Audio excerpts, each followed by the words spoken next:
for the financial assistance to the airport is very clear, Madam Chair. All the talk of the opposition about vague terms is smoke and mirrors, carefully designed and played out in this forum and on the radio to confuse the people of St. Martin. No matter how loud you scream, no matter the channels you use, the old saying still stands. You can fool the people sometimes, but you cannot fool the people all the time. Madam Chair, I find it worrisome that members of Parliament either fail to read or understand the plan that the government has agreed to with the airport. I actually find it shameful that fake information is given to the people of St. Martin. And I find it nothing less than dangerous that members of this House, elected representatives of the people, intentionally try to sabotage a financial package that has been carefully prepared with international partners. Prime Minister, just to interject, your references, but if you have to refer to the members of Parliament, not only through me, some members of Parliament. Indeed. Thank you. Opposition, I'm talking specifically. And you're right, and thank you for that. But for the record, some members of Parliament, elected representatives of the people, intentionally try to sabotage a financial package that has been carefully prepared with international partners to support one of the most valuable economic assets of our country. Madam Chair, the third concern that I've heard from the opposition is that this government throws away all the hard work of previous governments on preclearance. Again, I'm surprised about the level of ignorance of the opposition if they would only read and listen. The cost of preclearance cannot be financed through the trust fund or the European Investment Bank at this moment. So much is clear. However, the costs of preclearance were also never meant to be financed through public funding. The bondholder have always been strong supporters of preclearance, and it was always the intention of this government and the previous William Marlin government, for that matter, that the cost for preclearance would be financed by the airport with the support of the bondholders. This has not changed and will be brought up in the negotiations with the bondholders. What has also not changed is the full, and I cannot reiterate this enough, the full support of this government to establish preclearance on St. Martin in the fastest possible time frame. Preclearance remains a very high priority for this government. As the responsible minister of the Department of Foreign Affairs or Foreign Relations, I will personally oversee the preparation of the bilateral agreement on preclearance between the Kingdom of the Netherlands in respect to St. Martin and the United States, and it will be delivered. The financial assistance that is the topic of this emergency meeting of Parliament does not in any way exclude preclearance. In fact, by providing financial assistance to the airport under favorable conditions, the government is making it much easier for the airport to attract the necessary financing for preclearance moving forward and to rebuild trust with the bondholders. I will repeat, rebuild trust with the bondholders. Again, it is really not rocket science as long as you try to at least think it through. Madam Chair's final point, I have to address the motion that was tabled by MP William Marlin.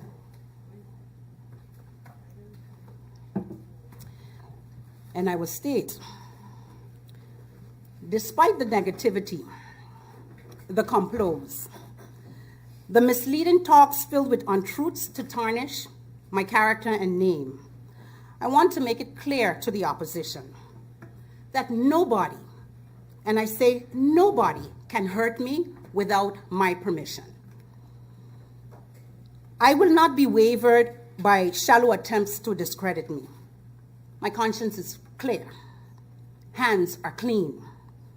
And I have done all in my power to help the people of St. Martin.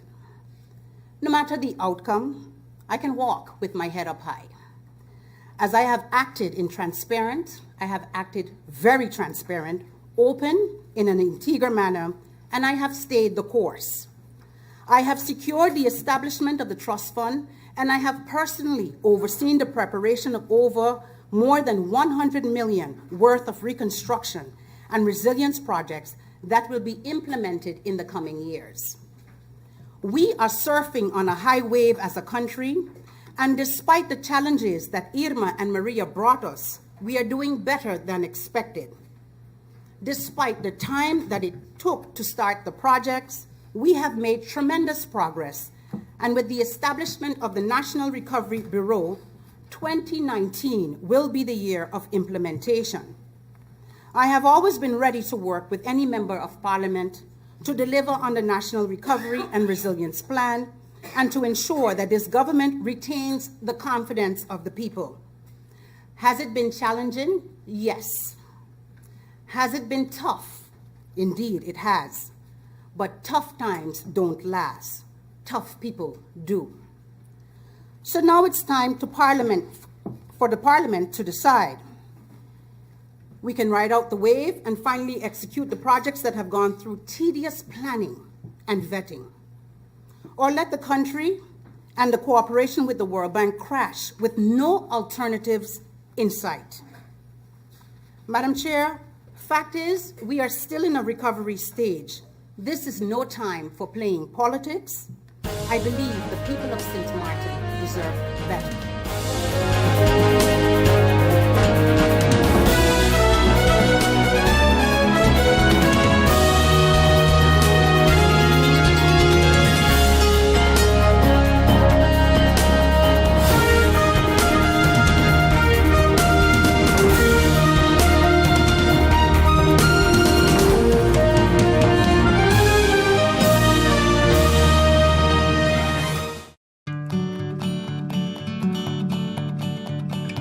It's been said that behind every door, possibility awaits.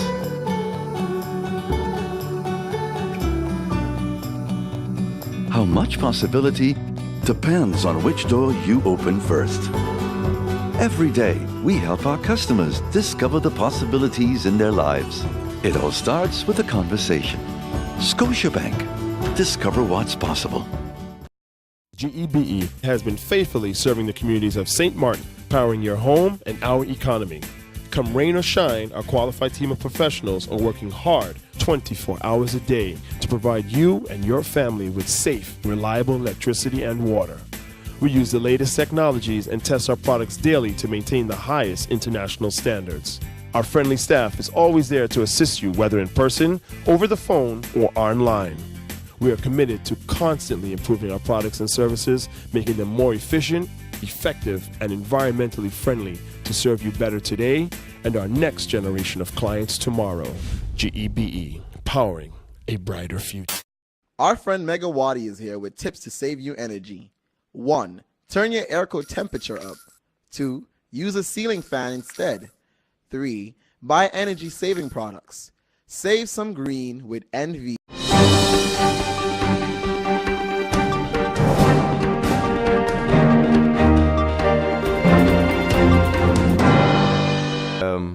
The status of the finance of St. Martin is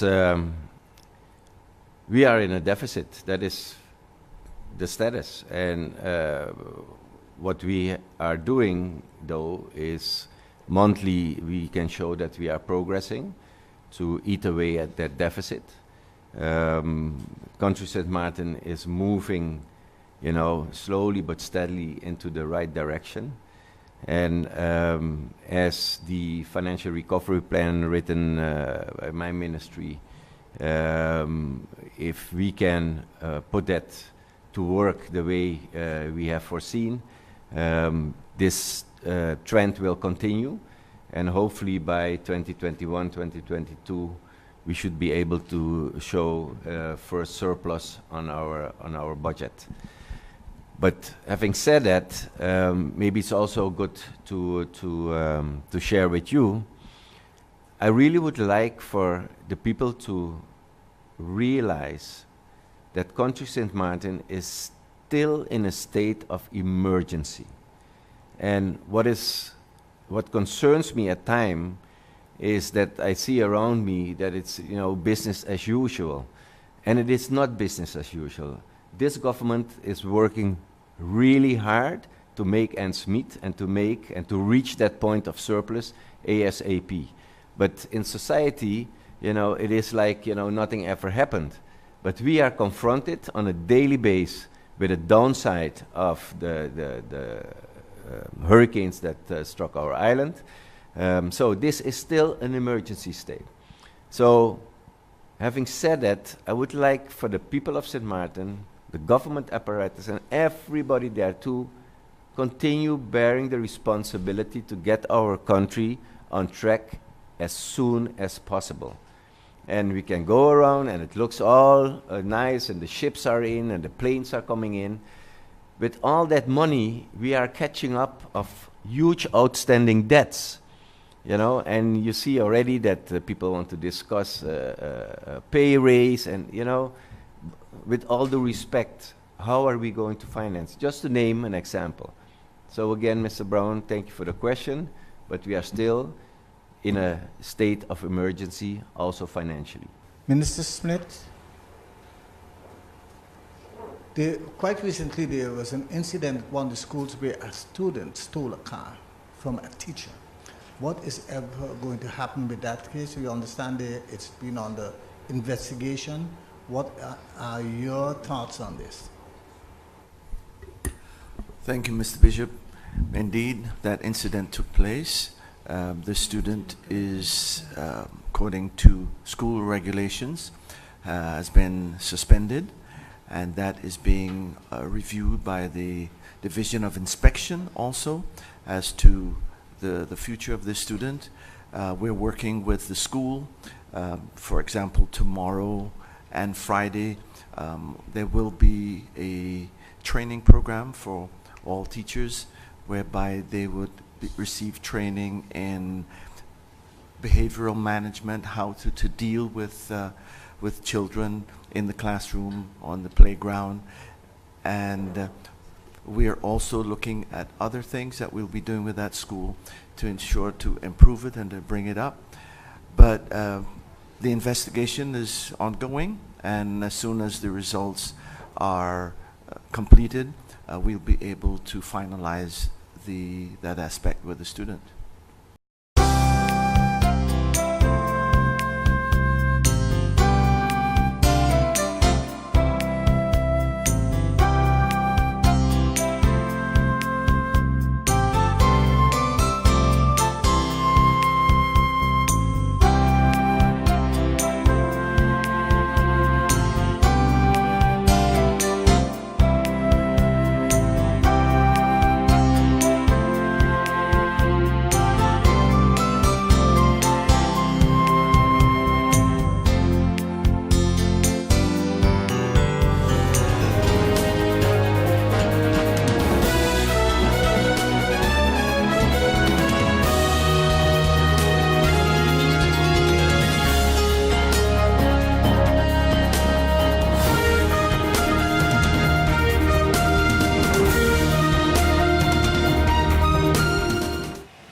Hey ma, how you doing? You busy? I hear, just paying some bills, taking care of business, you know what it is? I know, you're doing your online banking.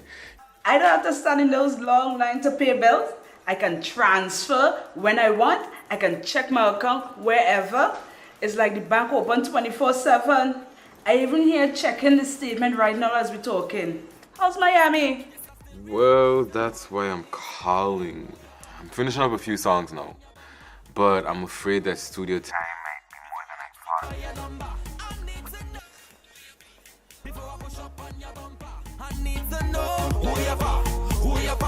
thought. And I was wondering if I could get some help with some funds, and I could pay you back as soon as I get back to St. Martin. Let me check my account. How much you need? I think 500 should be enough. I can transfer it to you while online. Direct from me to you. No problem. Great. Thank you so much, Ma. I'll get online with Viv now. Alright, darling. You know who you're for? I need to know who you are. Contact Web today for your complete personal online banking experience. Available for all mobile devices, the Wynwood Islands Bank, now your online banking partner in progress. Who you are.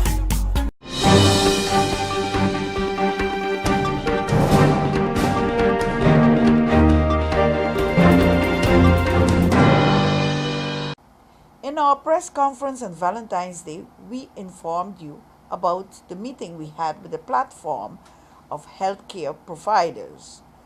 Until then, the platform of healthcare providers had not gone public with their problem.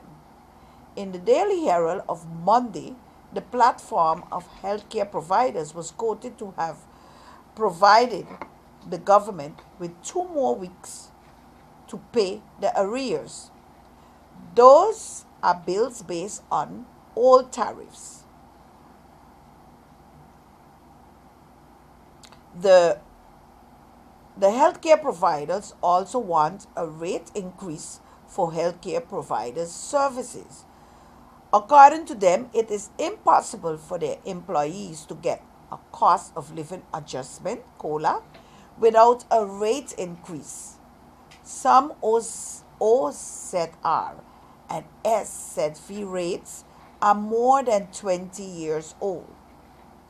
In the press article, the spokesperson of the healthcare providers platform was quoted to have said that we have reached agreements with the platform of healthcare providers. We want to make it very clear to all consumers that the Consumers Coalition had one meeting with the platform of healthcare providers. In this meeting, point of departure for the dialogue was exchanged.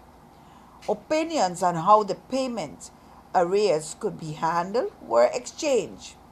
The healthcare providers maintained their position that if government does not pay their bills, they will stop to accept the doctor cards, and insured persons will have to pay cash for their services. Obviously, we cannot agree with the position of the healthcare providers. Not even as last resort. We cannot accept this position because we as consumers are not to blame that government is not paying their bills. We are looking forward to follow-up meetings with the platform of healthcare providers to discuss with them how to curb the cost of healthcare and how to keep healthcare accessible and affordable for all persons in this society. The healthcare providers want adjustment of tariffs based on the increase of cost of living for households' consumption. We as Consumers Coalition had made it very clear that COLA for salaries and wages we recognize for workers in healthcare institutions. But for healthcare institutions who operate based on business principle or making profit, the prices of services is not based on COLA, on cost of living adjustment of household consumption. As Consumers Coalition, we have been advocating for a level of healthcare in the kingdom with the highest attainable level of healthcare in the kingdom being the one in the Netherlands. We want to address with the platform of healthcare providers how to guarantee that we all can get the highest attainable level of healthcare in St. Martin. In addition, the healthcare financing system in the Netherlands is not based on individual tariffs, but for hospitals and specialists, it is based on diagnosed treatment combinations or diagnosed treatment combination budgets. The GPs since 2015, the Netherlands has introduced a new funding model. Those funding models were introduced to curb the increasing cost of healthcare based on the tariff system for each activity the healthcare provider were charging. We want to discuss these issues with a platform of healthcare providers to guarantee an equal healthcare quality in the Kingdom of the Netherlands, accessible and affordable for all here in Sint Maarten. The Minister of VSA has been talking about healthcare reform, but the only stakeholders meetings with the Ministry of VSA was held with us as Consumers Coalition representative was about healthcare financing and the ideas government has to introduce the National Health Insurance System. We are looking forward to our dialogue with the healthcare providers platform in the interest of an improved healthcare quality, accessible and affordable for all.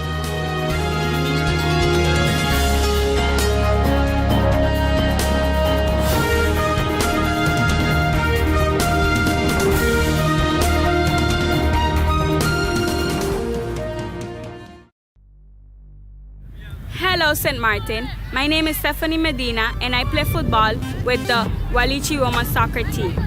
I have represented St. Martin in many different games, for example the Dutch Caribbean Women's Soccer Cup. I played against Bonaire, Aruba and Curacao right here in this stadium. Sports matter to me because it makes me happy, it keeps me fit and healthy, and it is very fun. So I asked the business community to take on this challenge and help us rebuild our facilities. And I also asked the community to nominate the local businesses in your area and take on the challenge and step up for sport. Why? Because sports matter. Check out the Department of Sport Facebook page for more information. #SportsMatter, #AreYouIn.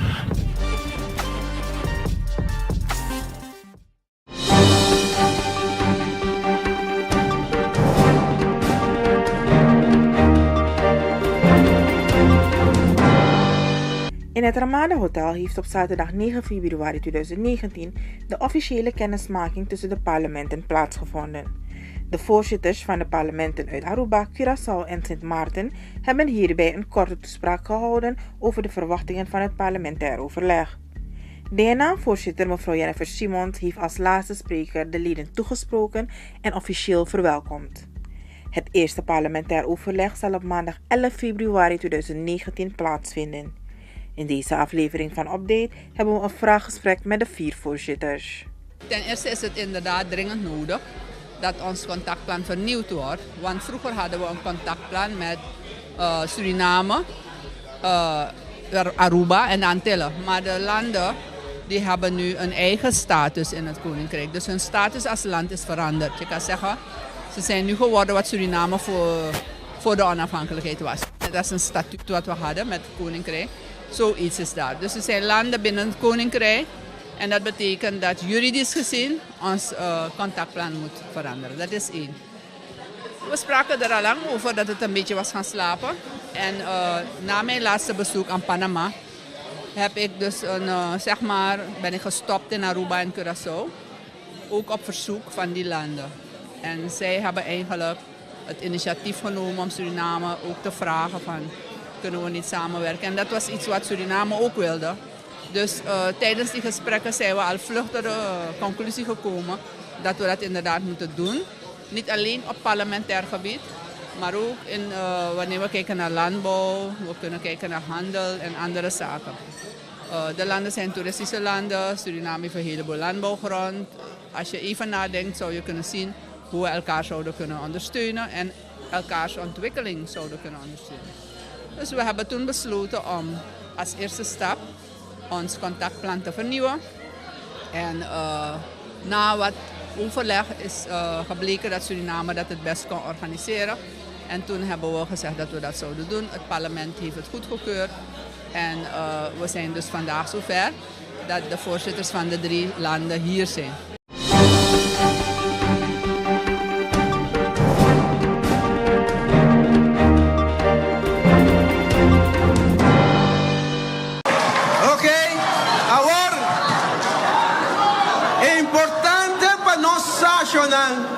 Importante para nós é carta que o governo manda para postar dia viernes Tão carta hopi peligroso. Passou para dentro, eta bisabo, se bobal raia, leve informado depois. Você que planificar, Cuba planificar, Cuba também dar um queiro, mas está claro que só Cuba Yunan, governo bisabo, planificações querem? Você simplesmente não. The meeting today, we came here today with all our members. Today we must have a parliament, a meeting of the parliament. That's why we are here to sustain the parliament members that agree with us that we don't have to use Curaçao as hub for humanitarian military transactions as well. This is a union manifestation of all unions of Curaçao to send a message to the government that we don't want to be a country of war. We want to remain in the zone of peace. We are neutral and we don't want to be used by the United States or any country in the world to give us a country of war. We don't want war, we want peace. Yes, yesterday, as you know, we went to the minister, the prime minister from Curaçao, and we handed out a letter to him about the conditions that he have sent for the workers. And again, the minister of BPD, Armin Conquer, has violated the rules again, and we have sent him a letter to tell the government that we don't accept this letter because that have to be by the way of KOR as the only way that we can attend the letter. So giving a letter direct to all those employees don't make any sense because they can react on that. Until this moment that we are talking here, we can get any information from the government about the letter. We have a meeting this afternoon from KKOA, and we hope that in this meeting we will handle out again and come out of this situation. Keep ourselves in doing this, what we are doing, because we have to put pressure on the government to pay the workers, because that is what we have to strike for.